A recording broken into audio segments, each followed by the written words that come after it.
The blizzard howled like a beast, tearing through the Maine wilderness, and Ethan Caldwell's truck was the only light piercing the whiteout.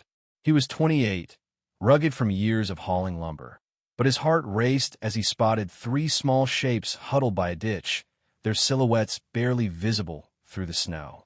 They were boys, lost and freezing, and Ethan knew they wouldn't survive the night without him. He slammed the brakes, the truck skidding on black ice, and leapt out into the storm. The wind bit at his face as he ran to them, his work boots sinking into the snow. "Hey, you kids okay?" he shouted, voice nearly swallowed by the gale. The boys, no older than 12, were shivering, their faces pale and lips blue. They wore thin jackets, not nearly enough for a night like this, and their eyes held a mix of fear and defiance. Ethan didn't hesitate. He scooped the smallest one into his arms, guiding the others to his truck, where he cranked the heat and wrapped them in an old wool blanket from the back seat. "What are you doing out here?" Ethan asked, his voice gruff but kind, as he handed them a thermos of coffee he'd meant for himself. The boys, Jake, Liam, and Noah, mumbled about running away from a group home in Bangor. They didn't trust adults, they said, but Ethan's steady presence, his calloused hands offering warmth, made them stay quiet instead of bolting. He drove them to his cabin, a modest place nestled in the pines, and fed them soup by a crackling fire. That night, as the storm raged, Ethan became their anchor, promising to keep them safe until morning. By dawn, the snow had slowed, and Ethan called the local sheriff to report the boys. He didn't know their full story: abuse, neglect, a system that had failed them, but he knew they needed more than a night's shelter. Over the next week, he worked with social services to ensure they weren't sent back to the same broken home. Jake, the eldest, had a sharp tongue but clung to Ethan's every word. Liam, quiet and watchful, sketched pine trees in a tattered notebook. Noah, the youngest, followed Ethan like a shadow, asking questions about the forest. Ethan didn't have much, just a truck, a cabin, and a heart too big for his own good, but he gave them everything he could. Years passed, and Ethan's life took a different turn. He moved to Portland, Maine, chasing a quieter existence as a carpenter. There, he met Caleb Monroe, a soft-spoken librarian with wire-rimmed glasses and a laugh that made Ethan's chest ache. Their first date was at a diner, where Caleb spilled coffee on his shirt, and Ethan, grinning, handed him a napkin. It was simple, unguarded, and perfect. They fell hard, their love a quiet rebellion against a world that didn't always understand. Ethan, who'd spent years hiding his truth in small-town Maine, finally felt free with Caleb. They built a life together, shared books, late-night talks, and dreams of a future where they could be themselves without fear. But Portland wasn't as open as they'd hoped. Whispers followed them, disapproving glances at the grocery store, slurs scrawled on their mailbox. Ethan brushed it off, his lumberjack frame and steady demeanor a shield, but Caleb felt the weight. "We're not doing anything wrong," Caleb would say, his voice trembling. Ethan would pull him close, promising they'd outlast the hate. Still, the tension grew, a storm brewing beneath the surface of their idyllic life. One winter, the past came knocking. Jake, now 22, showed up at Ethan's workshop, his face hardened by years, but his eyes unmistakable. He was taller, broader, with a tattoo of a pine tree on his forearm. "You saved us back then," Jake said, voice low. "I never forgot." He tracked Ethan down, and soon Liam and Noah followed. The three boys, now men, had carved out lives of their own. Jake a mechanic, Liam an artist, Noah a college student. But they carried the weight of their childhoods. They also carried a secret they hadn't shared back then, one that bound them to Ethan in ways he couldn't have imagined. The reunion wasn't just nostalgia. Portland's underbelly had stirred, and a local group, calling themselves Defenders of Tradition, had targeted Ethan and Caleb. Flyers appeared around town, accusing them of corrupting the community. Caleb's library job was threatened, and Ethan's workshop was vandalized. The boys, now men, saw the news online, and came to stand by the man who'd once stood by them. But their support came with a revelation. Each of them had come out as gay in the years since that snowy night, inspired by Ethan's quiet courage. They hadn't known it then, but his kindness had given them the strength to face their own truths. As threats escalated, Ethan and Caleb faced a choice: hide or fight. Ethan wanted to protect Caleb, to run if it meant keeping him safe. But Caleb, usually gentle, was resolute. "We're not running," he said, his voice steady for the first time in weeks. Jake, Liam, and Noah rallied behind them, their loyalty fierce.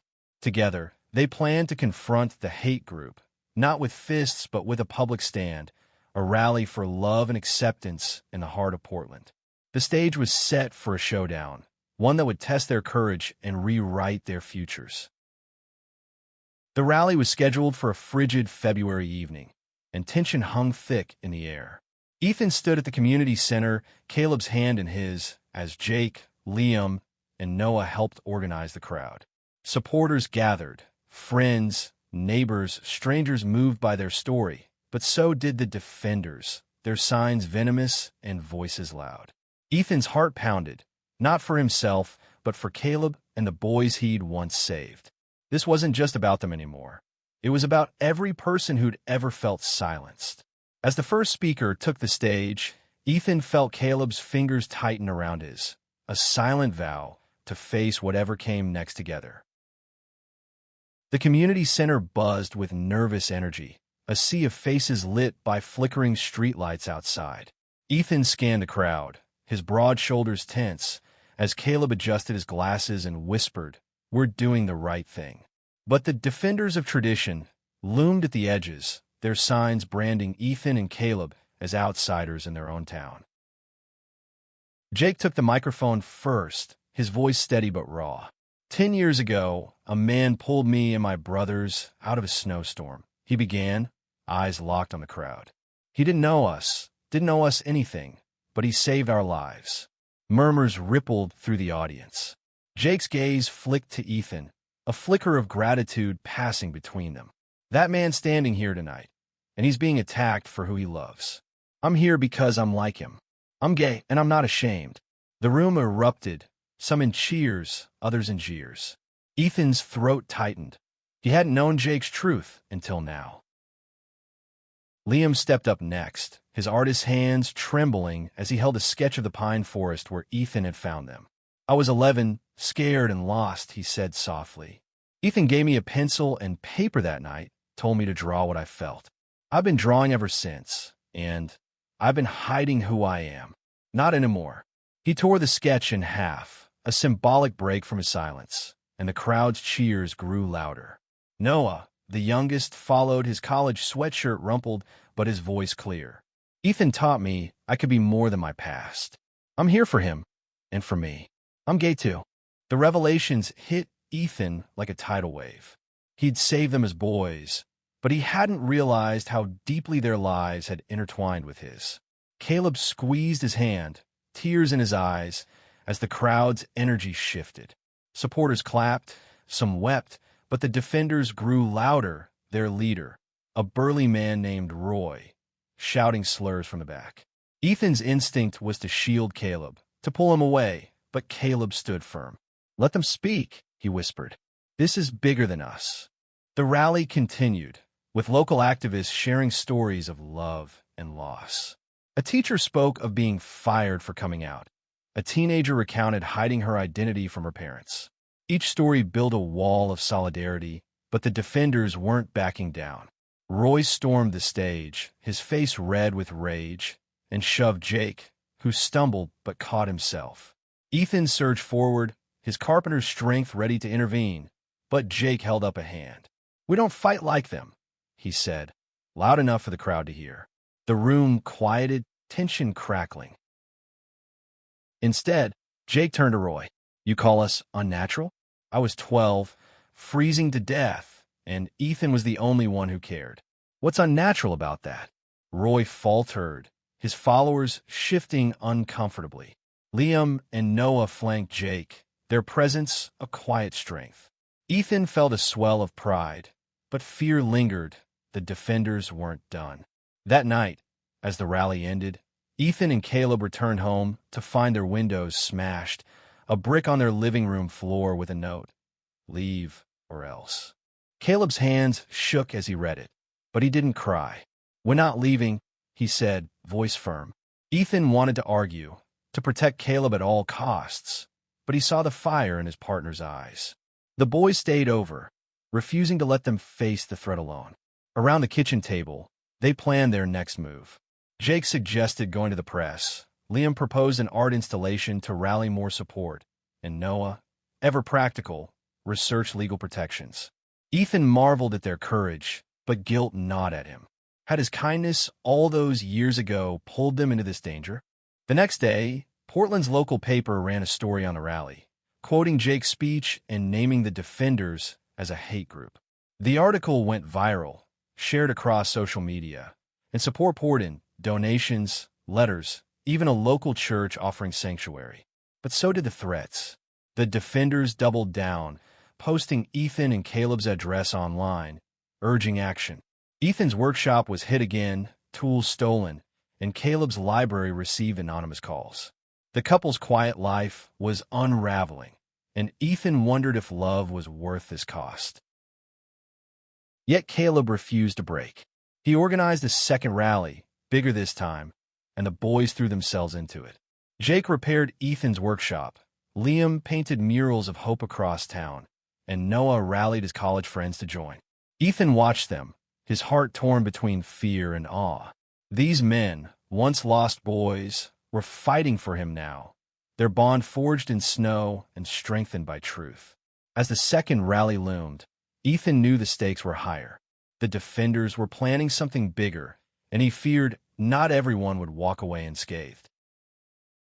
Snow fell again on Portland, a cruel echo of that night a decade ago, as Ethan and Caleb prepared for the second rally. The community center was packed, standing room only, with supporters waving rainbow flags and handmade signs. But outside, the defenders of tradition gathered, their numbers swollen, faces masked by scarves and hate. Ethan stood backstage, his calloused hands fidgeting with a hammer charm Caleb had given him for luck. "This feels like a war," he muttered, glancing at Caleb, whose calm exterior hid a storm of nerves. "It's not a war," Caleb replied, adjusting his glasses. "It's a stand." Jake, Liam, and Noah were nearby, coordinating volunteers. Jake's jaw was set, Liam's sketchbook now filled with portraits of the crowd, and Noah's phone buzzed with updates from allies. They were a unit, bound by loyalty and purpose. The rally began with music, a local band playing a haunting cover of Stand By Me. Caleb spoke first, his voice soft but unwavering. "Love doesn't destroy communities. Hate does," he said, eyes scanning the crowd. "We're here to build, not break." The applause was thunderous, but Ethan noticed Roy, the defenders' leader, pushing through the crowd, his followers trailing like a dark tide. Ethan's gut twisted. He'd faced storms before, but this one felt personal. Jake took the stage next, his mechanic's hands gripping the microphone. "I was a kid who didn't trust anyone," he said. "Ethan showed me kindness exists. Now I'm standing for him, and for every kid like me who's scared to be themselves." The crowd roared, but Roy shouted over them, "You're tearing this town apart." Jake didn't flinch. "No, you are," he shot back. "Hate doesn't get to win." Liam and Noah joined him, their presence amplifying his words. Liam held up a new sketch, a portrait of Ethan and Caleb, their hands clasped, with the words "Love endures" scrawled beneath. The crowd chanted it, a mantra against the chaos. But the defenders weren't there to talk. As the speeches ended, they surged forward, knocking over barriers. Ethan instinctively pulled Caleb behind him, his heart pounding. Jake, Liam, and Noah formed a human wall, shielding the stage. "Stay back," Jake yelled, his voice cutting through the noise. The crowd was a mix of screams and cheers, supporters clashing with protesters. Ethan saw a flash of metal, a knife in Roy's hand, and his blood ran cold. He shoved Caleb toward the back exit, shouting "Go!" But Caleb refused, grabbing Ethan's arm. "We face this together." The chaos escalated until police arrived, separating the groups. No one was stabbed, but bruises and cuts marked the crowd. Ethan's hammer charm was lost in the scuffle, a small but stinging loss. The defenders were pushed back, but their threats lingered in the air. That night, Ethan, Caleb, and the boys regrouped at the house, shaken but unbroken. Jake's knuckles were bloody from pushing back a protester, Liam's sketchbook was torn, and Noah's phone was cracked, but their resolve was intact. "We can't stop now," Caleb said, bandaging Jake's hand. Ethan disagreed. "This is too dangerous. I won't let you all get hurt for me." Jake laughed bitterly. "You don't get it, Ethan. You saved us. We're not letting you go down." Liam nodded, sketching absently. "You gave us a home that night. This is ours." Noah, usually the quietest, spoke up. "We're family. Families fight together." Ethan's eyes stung. He'd never had a family, not really, until now. The next morning, the news was mixed. The rally had galvanized support. Thousands had seen the viral videos, and donations poured in for a local LGBTQ+ center. But the defenders hadn't backed down. Roy posted a video online, calling for a final stand at a town hall meeting the following week. Ethan's workshop was hit again, this time with spray paint reading freak. Caleb's library banned him from work, citing safety concerns. The pressure was suffocating, but the boys refused to let Ethan and Caleb face it alone. They devised a plan, not for another rally, but for something bolder. Liam's art connection secured a gallery space, where he'd display a series of portraits. Ethan, Caleb, and others who'd faced hate. Jake and Noah organized a peaceful march to the town hall, where they'd demand protection from the city. Ethan was skeptical, but Caleb's optimism was infectious. "We're not just fighting for us," Caleb said. "We're fighting for everyone who comes after." As the town hall loomed, Ethan felt the weight of their shared past and the hope of their shared future, knowing the next move could change everything. The gallery opening was a beacon in Portland's gray winter, its walls lined with Liam's portraits, vibrant, raw, each one a story of resilience. Ethan's face, weathered but kind, stared back from a canvas, next to Caleb's, his eyes soft behind glasses.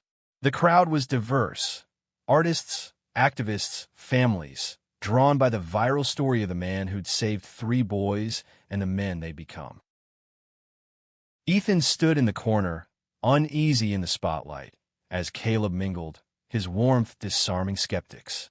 Liam explained his work to a reporter, pointing to a painting of the snowstorm night, the boys' faces illuminated by Ethan's truck lights. "This is where it started," Liam said. "He gave us a future." Jake and Noah handed out flyers for the town hall march, their energy relentless. Ethan marveled at their transformation, boys once lost, now leading.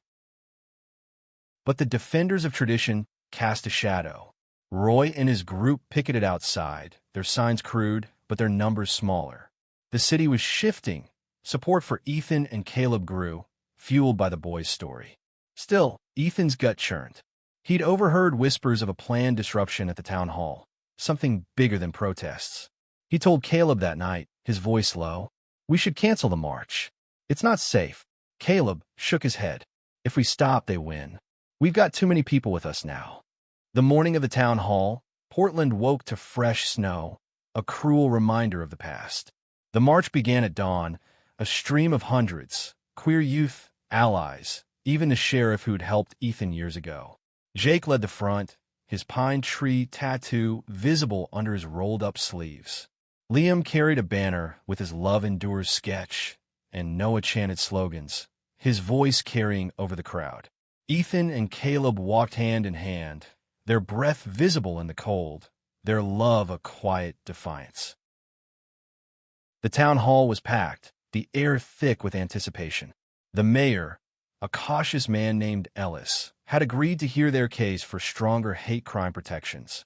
Caleb spoke first, his librarian's precision cutting through the room. "We're not asking for special treatment," he said.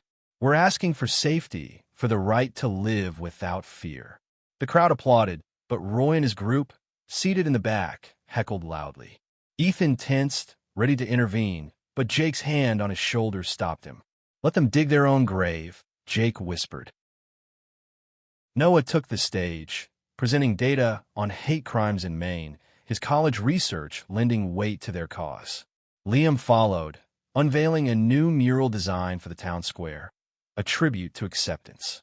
The room was with them, but Roy stood, his voice booming. "This is about family values," he shouted. "You're pushing an agenda." The defenders cheered, but the crowd drowned them out, chanting, "Love endures." Ethan felt a surge of hope, but it was short-lived. As the meeting ended, chaos erupted. A group of defenders blocked the exits, shouting threats. Ethan pulled Caleb close, scanning for Jake, Liam, and Noah. The boys were already moving, guiding supporters to safety. But Roy cornered Ethan in the hallway, his face twisted with rage. "You think you can change this town?" he spat. Before Ethan could respond, Jake stepped between them, his frame unyielding. "Back off, Roy. You're done here." Roy swung, but Jake dodged, and security swarmed, dragging Roy away. The aftermath was a blur. The mayor promised action, spurred by the public outcry. The defenders were investigated, their leaders facing charges for vandalism and threats. Ethan and Caleb's home was quiet that night. The boys sprawled on their couch, exhausted but triumphant. Ethan looked at them, Jake's bruised knuckles, Liam's torn sketchbook, Noah's cracked phone, and felt a love so deep it hurt. "You didn't have to do this," he said. Noah grinned. "Yeah, we did. You saved us first." But the fight wasn't over. The defenders had lost ground, but their rhetoric lingered, and Ethan knew hate didn't vanish overnight. Caleb, ever the optimist, planned a community workshop to educate on acceptance, while Liam's mural was approved for the town square. Jake and Noah vowed to stay in Portland, to keep fighting. As Ethan watched them, he realized this was their legacy, not just surviving, but building something better. The town hall had been a turning point, but the true test lay ahead, in the quiet moments where courage would shape their future. Spring broke over Portland, the snow melting into rivers that ran through the streets, carrying away the winter's weight. Ethan and Caleb's home, once a target, now felt like a sanctuary, its walls filled with Liam's sketches and Noah's books. The town square bore Liam's mural, a vibrant scene of hands clasped, faces of all kinds, with "Love endures" in bold letters. The defenders of tradition had faded, their leaders disgraced after arrests, but Ethan knew healing a town took more than victory. The community workshop Caleb organized was a quiet success. Neighbors who'd once whispered now listened, learning about the pain of exclusion and the power of acceptance. Jake taught kids to fix bikes at the community center, his gruff exterior softening with each laugh. Liam's art classes filled up, his students painting their own stories of hope. Noah, now a junior, led a campus group advocating for queer rights, his voice growing stronger with each speech. Ethan watched them, his heart full but heavy with the cost of their fight. One evening, as the sun set over the square, Ethan and Caleb sat on a bench, the mural glowing behind them. Caleb rested his head on Ethan's shoulder, a rare moment of peace. "We made it through," Caleb said, his voice soft. Ethan nodded, but his eyes lingered on the horizon. "Not everyone does," he replied, thinking of the stories they'd heard. Lives lost to hate, families torn apart. Caleb took his hand. "That's why we keep going. For them." The boys joined them, Jake carrying coffee, Liam with a new sketch, Noah with a book he swore Ethan had to read. They sat together, a family forged not by blood but by choice. Jake broke the silence. "I used to think I'd never belong anywhere," he said. "That night in the snow, you showed me I could." Liam nodded, adding, "You gave us a reason to be brave." Noah, ever direct, said, "You're stuck with us now, Ethan. Deal with it." Laughter broke the tension, a sound sweeter than any victory. Portland wasn't perfect. Whispers lingered in corners, and some faces still turned away. But the city was changing, slowly, stubbornly. The mayor passed new protections, citing Ethan and Caleb's story. The library rehired Caleb, and Ethan's workshop thrived, his furniture now in homes across Maine. The boys, once lost, had found their place not just in Portland, but in a world they were making better. One night, Ethan found a package on their porch, a small wooden box carved with a pine tree. Inside was his hammer charm, lost in the rally chaos, now polished and gleaming. A note read, "You saved us. We'll always save you back. J.L.N." Ethan's eyes burned as he showed Caleb, who smiled through tears. They hung the charm above their fireplace, a reminder of the night that started it all. The story didn't end with a grand gesture or a final battle. It lived in the quiet moments. Jake's laughter with a kid fixing a bike chain, Liam's brushstrokes on a canvas, Noah's voice at a rally, Caleb's hand in Ethan's. They'd faced a storm, not just of snow, but of hate, and emerged stronger together. Their fight wasn't over, but their love was a fire that wouldn't fade. Years later, people in Portland would tell their story, not just of a man who saved 3 boys in a blizzard, but of how those boys, grown and brave, stood up to save him. It was a tale of courage, of love that endured, and of a family built on the belief that no one should face the cold alone. Ethan, Caleb, Jake, Liam, and Noah weren't just survivors. They were builders of a world where every lost soul could find their way home.